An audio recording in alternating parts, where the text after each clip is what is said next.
First, we'll consider what kind of isekai Overlord is, and who our main character, whom I'll refer to as Ainz, should worry about in the New World. Then, we'll talk about his first few days spent in the New World and two specific events that alter Ainz' mindset to Nazarick should be protected at the cost of everyone else. This mindset is the reason Ainz slowly loses his humanity gradually, always sacrificing on behalf of Nazarick's well-being. Overlord is not a fantasy isekai with a seriously OP main character. It is a dark fantasy isekai with a nearly omniscient and omnipotent main character trying to keep his fanatical followers happy. It's the twist on the fantasy and isekai genre at once. As opposed to a fantasy, you're seeing the hidden villain the entire time as the main character, orchestrating all the boss fights and gathering info on the heroes for the final fight. It's also twisting the isekai genre to one where instead of being transported to a world and helping out and finding out where you belong, Ainz literally resolves to make his name an eternal legend and eventually plans world frickin' conquest. This doesn't happen right away though. His followers decide this behind his back, and then, outnumbered and not willing to go against the crowd, he bends to their will and orders world conquest. We see how gradually Ainz loses his touch with humanity, that the longer this series goes on, the less he cares about things just outside of Nazarick. Alright, let's move on to the three big baddies standing against our protag. Several entities in the New World have the power to seriously injure, weaken, or reveal Nazarick to the world. There aren't that many, granted, but they are all unknown to Nazarick and Ainz at first. The first one is the Platinum Dragon Lord. He's actually on the lookout for the next summoned players to arrive and see if they deserve to live. He has good information network established through Rigrit, who is a member of the 13 Heroes and knows a lot of adventurers, especially the highest ranked Adamantite Blue Rose group. She will definitely, and she does so in Season 2, Episode 1, relay any information about potential players to him. Furthermore, he rests in the now second most defensible and treasure-filled fortress that we know of. The first being Nazarick itself, displacing the floating fortress in the desert to the south as the most impregnable location in the world on the day it arrived. Now, why exactly should we be worried about some Dragon Lord whatever? Ainz will totally pwn him, right? No. Platinum Dragon Lord has had literally centuries to prepare for Ainz, and he also has had at least one confirmed, by him, encounter with a catastrophe 100 years ago. This has to mean players that he slew or indirectly indisposed. Since there's no big historical events recorded that we know of, this Dragon Lord not only has the strength and knowledge to expect Ainz' arrival, but also is one of the 5 dragon counselors in the Argland Council State. He also most likely knows where the rest of the dragons and dragon lords are located, potentially adding them to his army in case of a dragon versus Nazarick war. Besides the Platinum Dragon Lord and the Dragon Council, the humans cannot be completely disregarded, as exposed by the slain theocracy trying to magically spy on Nazarick and Ainz. Though it did result in an immediate counterattack and many casualties, the true power of the theocracy comes from their 6 scriptures, teams of highly specialized soldiers. We'll go over the theocracy's military and scriptures later on, but the most important of these 6 is by far the one called the Black Scripture. This unit is made up of only heroic class humans, each rivaling an Adamantite rank adventurer. They're sent on the most vital and dangerous of missions, and the reason Nazarick cannot ignore them is the gear they use. The Black Scripture utilizes the equipment that the 6 great gods had when they came to the New World. They're literally using past player gear and even confirmed to have world-class items like the one that controlled Shaltir in Season 1, Downfall of Castle and Country. Besides the scriptures, the theocracy also has one secret ace that could be surprising to Ainz. Zeshi Zetsume, meaning certain death in Japanese, is a half-elf whose mother was said to be a human godkin. Those are descendants of the 6 great gods. And her father, the king of the elf country, said to be monstrously strong. And that's the last true known threat to Nazarick, actually, the Elf King. Though I do believe he's the lesser of the three threats, he was still powerful enough to hold on to the reins of power in his country for decades, probably a century or more. He's also responsible for tricking the theocracy's previous godkin and forcing himself upon her, resulting in Zichi Zutsume. He's arguably even stronger than her, but he acts completely hedonistically and cares not one bit for politics or warfare, simply doing whatever he wants. Do keep in mind that the elf nation's military really is of no concern.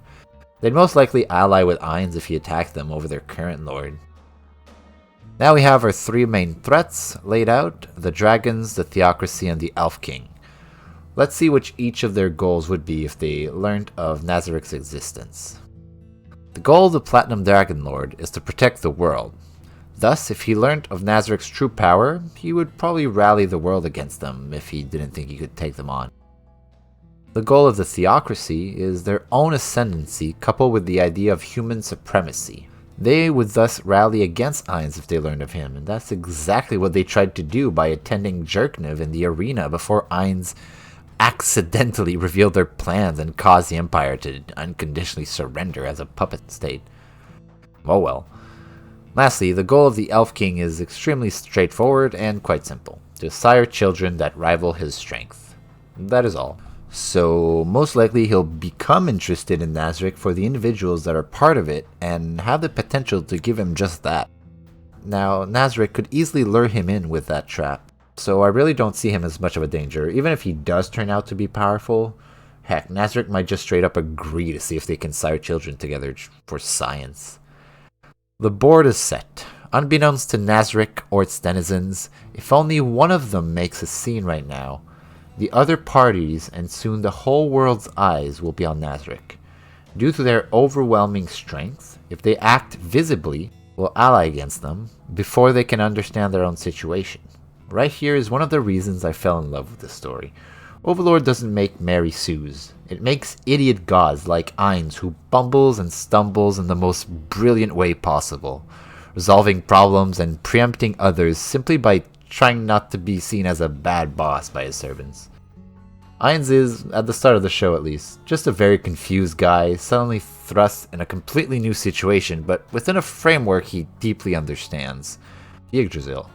He was logged into his favorite game, as the last day's counter approached the end of a major part of his life, where most of his friends will remain in his past, and suddenly he's taken into the game for real. He can't log out, he can't contact admins or support, and he feels like the game is like real life. Like, what would you do if you're suddenly like a level 100 character who you spent nearly a decade working on and perfecting in your own guild hall, which is like the size of like the whole of Manhattan, or it's huge, surrounded by godlike NPCs that were crafted but now seem to be just people by themselves, and they're praising you as their god. I mean, most people would freak out. Some might have delusions of grandeur, a few might lose their minds, but for our main character here, Suzuki Satoru, or Ainz, who had practically escaped his entire adult life into this game and was frustrated that none of his guildmates were here at the end, it was bittersweet, and it was very confusing. We also can't omit the fact that at the time, though,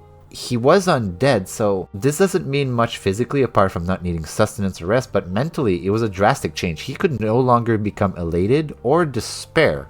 Both emotional extremes were now inhibited by his racial characteristics. He was thus the perfect mind to rule over Nazarik, never panicking too much, but never becoming ignorant in his revelry.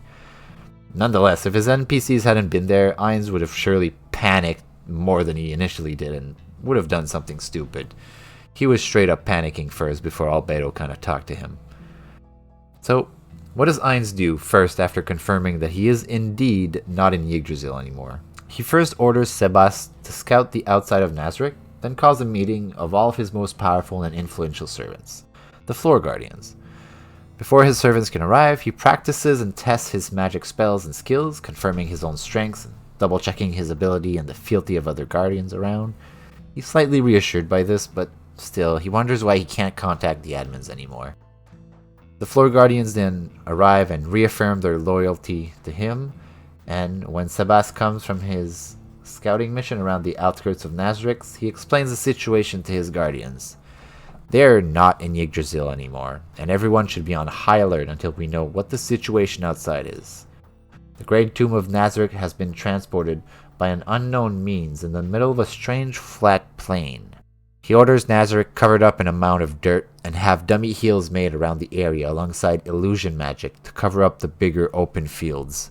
After the meeting, he assigns new positions and duties to his guardians in preparations for his grand scouting and information gathering plan. First thing is to ascertain their location in relation to any significant landmark in the surrounding area. He sends invisible flying subordinates to scout, but stays in or very close to Nazareth himself at the urging of his subordinates. He takes in all the information around him and discovers that this is indeed a completely unknown world, with new villages and new cities, but similar monsters, classes, and skills.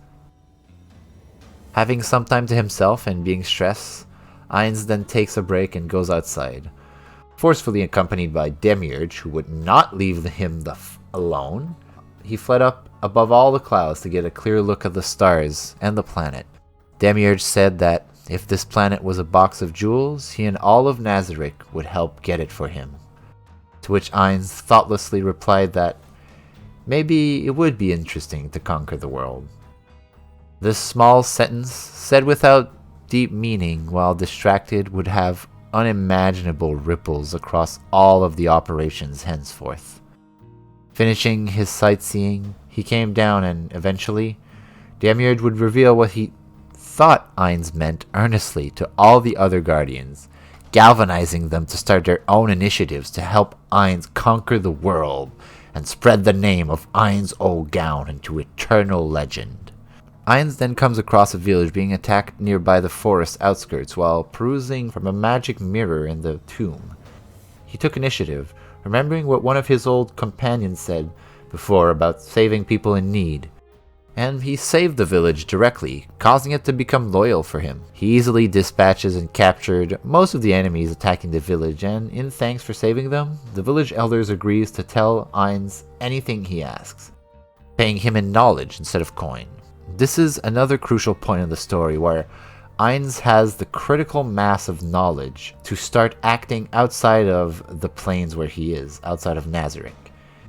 He has Nazareth hidden and guarded and warded to the point of near invisibility, and its defenses are on constant high alert. Meanwhile, the dragons and Elf King know nothing of his first step, while the slain theocracy only knows that someone named Ainz Old Gown destroyed their sunlight scripture with no survivors. Fortunately, Ainz, having faced no threat whatsoever since he got here, started to become complacent. Comfortable with not being attacked by more powerful creatures, he takes a relatively low-level maid, Narberal, and hides under full-plate armor in order to go adventuring, to gather information. He accidentally breaks someone's potion in a bar fight and gives them one of his own as replacement. Then he takes a job from an alchemist that, unbeknownst to him, inspected that potion and realized it's literally a new potion that's unique to the world. The alchemist starts inquiring about Ainz and gives him this mission in order to get closer to him secretly. By pure chance, they journey to the village of Karn that Ainz saved earlier, and through a friend there, the alchemist makes the connection that the adventurer calling himself now Momonga is actually Ainz Old Gown himself, the rescuer of Karn village. Luckily for Ainz, his mistake of giving that potion as replacements didn't bite him too badly, as the alchemist came to him right away and is on very good terms with Ainz, so no one else learned of his secret identities. This gives Ainz a wary feeling, but he proceeds as normal, on a quest to find the now kidnapped alchemist. He gets a message from Nazareth, but ignores it as he's busy adventuring trying to save the alchemist friend he made. He continues on and saves the alchemist from a huge skeleton horde, gaining a huge amount of fame. Then he receives the message from Albedo. Shaltir, the strongest one-on-one fighter in the whole of Nazareth, has just turned traitor.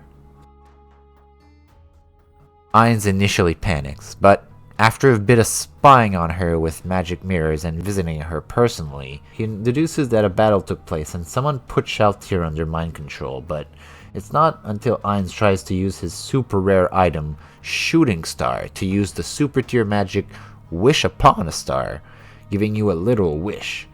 Anything you want, except it didn't work when he used it on Shaltir. The only reason this should be so, the only possible reason Ainz knows is that someone used a world-class item, the most dangerous thing known to Ainz, to battle Shaltir. He retreats in haste.